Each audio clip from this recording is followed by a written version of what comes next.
bakul ngendi Kang sing saat ini ora kangelan golek receh? Jajal tak takon, sapa Jal? Bakul klambi, bakul ciki, bakul obat. Wis to. Kabeh mengalami problem mencari uang receh kanggo uang susuk kembaliannya tetap jalan Kang.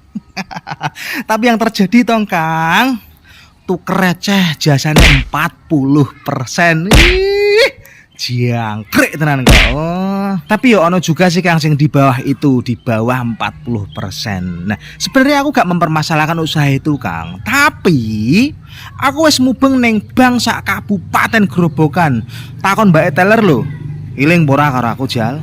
Tak takoni Mbak ono receh pora? Enggak ada Mas. Ada receh pora? Enggak ada Mas. Bank BRI, Bank BCA, Bank Jateng. Nah, saka BRI Penawangan ngetan neh.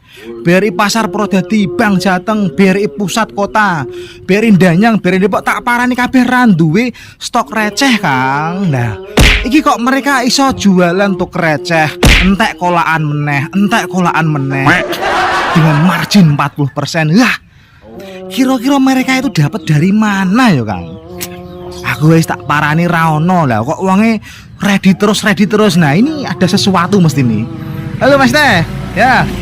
Pasti ada sesuatu di balik semua ini. Tapi ya wis lah Kang, kira-kira menurutmu piye Kang?